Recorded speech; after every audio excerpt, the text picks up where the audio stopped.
Hello everyone, welcome to वरियन। इस video में हम लोग पढ़ेंगे हाइजेनबर्ग अनसर्टेनिटी प्रिंसिपल के बारे में। स्ट्रक्चर ऑफ एटम चैप्टर में ये बहुत ही इंपॉर्टेंट टॉपिक है। आपके एग्जाम में अक्सर इसके ऊपर क्वेश्चंस आते ही हैं, तो इसे बहुत अच्छे से प्रिपेयर करने की जरूरत है। हाइजेनबर्ग अनसर्टेनिटी प्रिंसिपल, सबसे पहले तो हम समझते हैं इसकी डेफिनेशन के अकॉर्डिंग कि हाइजेनबर्ग ने इस प्रिंसिपल में क्या एक्सप्लेन करा था। तो हाइजेनबर्ग ने बहुत ही सिंपल सी बात बताई थी कि it is impossible to determine at any given instant both the momentum and position of subatomic particles like electrons simultaneously। इसका मतलब यह है कि इलेक्ट्रॉन जैसे बहुत छोटे से पार्टिकल के लिए जो कि एटम में न्यूक्लियस के अराउंड रिवॉल्व करता रहता है या न्यूक्लियस के अराउंड प्रेजेंट रहता है, उसकी एग्जैक्ट मोमेंटम और एग्जैक्ट पोजीशन एक साथ फाइंड आउट कर पाना हमारे लिए पॉसिबल नहीं है। यानी अगर हम एक साथ उसका मोमेंटम और पोजीशन फाइंड आउट करने की कोशिश करेंगे तो उसमें कुछ ना कुछ हमसे गड़बड़ जरूर होगी। अब इस बात की इतनी इंपॉर्टेंस क्यों है?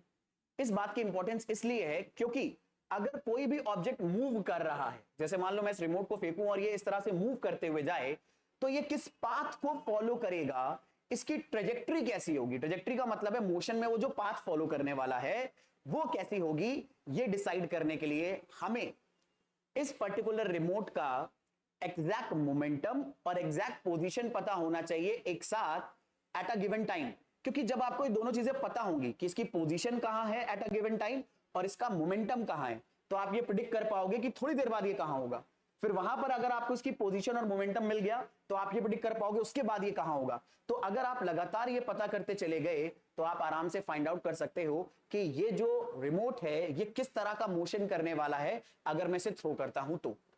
यानी इसका मतलब समझो, किसी भी ऑब्जेक्ट की मोशन में उसका पाथ कैसा होने वाला है यह पता करने के लिए हमें मोमेंटम और पोजीशन की इंफॉर्मेशन एक साथ होना जरूरी है। लेकिन हाइजेनबर्ग ये कह रहे हैं कि भैया ये दोनों तो हम इलेक्ट्रॉन जैसे पार्टिकल के लिए एक साथ निकाल ही नहीं सकते, और अगर एक साथ निकाल नहीं सकते इसका मतलब है कि इलेक्ट्रॉन के लिए उसके मोशन के पाथ को एग्जैक्टली डिफाइन करना हमारे लिए पॉसिबल नहीं है।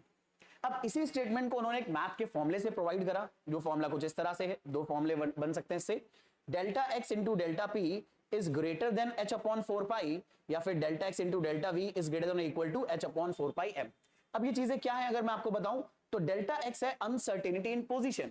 अगर हम कोई भी मूविंग ऑब्जेक्ट देख रहे हैं तो उसके मोशन में, पोजीशन में कितनी एरर आई है कैलकुलेट करने में या फिर अनसर्टेनिटी है, वो डेल्टा एक्स से रिप्रेजेंट होगी।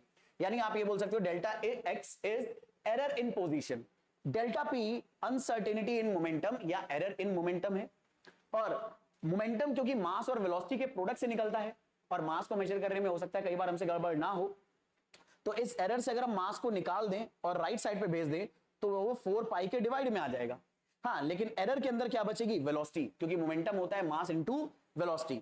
तो P की जगह अगर हम m इंटू वी रखें, m को बाहर निकाल के राइट साइड पे डिवाइड में भेज दें तो हमारा फॉर्मूला बन जाएगा delta x into delta v is greater than equal to h upon 4 pi m, और डेल्टा वी हो जाएगा अनसर्टेनिटी इन वेलोसिटी। यानी हाइजेनबर्ग के अकॉर्डिंग अगर आप इलेक्ट्रॉन के लिए मोमेंटम और पोजीशन एक साथ कैलकुलेट करने की कोशिश करोगे तो उनमें आई हुई एरर जो होगी वो दरअसल में h अपॉन 4 पाई से कुछ ना कुछ ज्यादा होगी, या मिनिमम h अपॉन 4 पाई की एरर तो होगी ही होगी। अब यही मैथमेटिकल स्टेटमेंट आपको वही बात बताने में हेल्प करेगा जो मैंने अभी आपको बताई थी कि अगर हमें किसी भी मूविंग बॉडी के पाथ को पकड़ना है कि मूविंग बॉडी किस पाथ में फॉलो हो रही है, तो हमें उसके मोमेंटम और उसके पोजीशन की इंफॉर्मेशन होना जरूरी है। और क्योंकि यहां पर हाइजेनबर्ग कह रहे हैं अपनी मैथमेटिकल इक्वेशन से कि इलेक्ट्रॉन जैसे पार्टिकल के लिए जो मोमेंटम में एरर है और जो पोजीशन में एरर है वो हमेशा कुछ ना कुछ आएगी, तो आप ट्रेजेक्ट्री एग्जैक्टली कैलकुलेट नहीं कर पाओगे इलेक्ट्रॉन की। अब यही सब बातें उन्होंने अपने कंक्लूजन में भी बताई। तो अगर हम लोग बात करें अनसर्टेनिटी प्रिंसिपल के सिग्निफिकेंस के बारे में, तो सबसे पहला सिग्निफिकेंस यही आता है कि हाइजेनबर्ग अनसर्टेनिटी प्रिंसिपल इस बात को रूल आउट कर देता है कि डेफिनेट पाथ या ट्रेजेक्ट्री इलेक्ट्रॉन की प्रेजेंट होती है। यानी एटम के अंदर हम लोग अभी पढ़ते आते थे ना बोर एटॉमिक मॉडल तक कि एटम के अंदर इलेक्ट्रॉन सर्कुलर ऑर्बिट में रिवॉल्व करता है, लेकिन हाइजेनबर्ग अनसर्टेनिटी प्रिंसिपल ये बोलेगा कि भैया तुम्हें पता कैसे चला कि वो सर्कुलर ऑर्बिट में रिवॉल्व करेगा, क्योंकि अगर तुम ये बात बोल रहे हो कि इलेक्ट्रॉन सर्कुलर ऑर्बिट में रिवॉल्व करेगा तो तुम्हें उसकी एग्जैक्ट पोजीशन और एग्जैक्ट मोमेंटम पता होना चाहिए एट अ गिवन इंस्टेंट। लेकिन तुम ये निकाल ही नहीं सकते, और निकाल नहीं सकते तो ये बात बोल नहीं सकते। तो इसीलिए हाइजेनबर्ग अनसर्टेनिटी प्रिंसिपल का सबसे पहला पॉइंट यही है कि हम दरअसल में इलेक्ट्रॉन जैसे पार्टिकल्स के लिए उनके मोशन की एग्जैक्ट ट्रेजेक्ट्री या फिर एग्जैक्ट क्या नाम है पाथ को बता नहीं सकते। दूसरा, हाइजेनबर्ग अनसर्टेनिटी प्रिंसिपल की एक और इंपॉर्टेंट बात है कि ये प्रिंसिपल उसी बॉडी के मोशन के ऊपर अप्लाई होता है जो कि साइज में बहुत छोटी हो, माइक्रोस्कोपिक ऑब्जेक्ट्स हो। इलेक्ट्रॉन के ऊपर काम कर जाएगा, ऐसे बहुत सारे छोटे छोटे पार्टिकल के ऊपर काम कर जाएगा। क्योंकि जब तुम बड़े पार्टिकल्स के साथ काम करोगे, बड़ी एक्सटेंडेड बॉडीज के साथ काम करोगे, जैसे कि अगर आप इस रिमोट को फेंकते हो, पेन को फेंकते हो, हवाई जहाज उड़ रहा है, एरोप्लेन उड़ रहा है, वहां पर हाइजेनबर्ग अनसर्टेनिटी प्रिंसिपल सिग्निफिकेंस नहीं रखता है। क्यों? क्योंकि अनसर्टेनिटी प्रिंसिपल में जो हम लोगों ने देखा था h/4π का टर्म आया था, h का जो फैक्टर है जिसे प्लांक कांस्टेंट बोलते हो, ये 10⁻34 के ऑर्डर का होता है। तो बहुत बड़े ऑब्जेक्ट के लिए ये जो एरर आती है इतनी कम आती है कि आप उसे नेग्लेक्ट कर सकते हो, लेकिन बहुत छोटी ऑब्जेक्ट जो होते हैं जैसे इलेक्ट्रॉन और इस तरह के पार्टिकल, उनके लिए ये एरर काफी सिग्निफिकेंट आती है। तो इसीलिए Heisenberg uncertainty principle microscopic objects पे लगेगा। तीसरा, क्योंकि हम दरअसल में इलेक्ट्रॉन के एग्जैक्ट पोजीशन मोमेंटम का प्रिसाइज स्टेटमेंट नहीं दे सकते इलेक्ट्रॉन जैसे पार्टिकल का, तो इन स्टेटमेंट्स को यानी पोजीशन और मोमेंटम की प्रिसाइज स्टेटमेंट की बजाय हम उसे बताएंगे प्रोबेबिलिटी के अकॉर्डिंग। यानी इलेक्ट्रॉन के मिलने की प्रोबेबिलिटी यहां पर है, उसका यहां पर मोमेंटम ऐसा होगा, या इलेक्ट्रॉन के मिलने की प्रोबेबिलिटी न्यूक्लियस के अराउंड कहीं और है।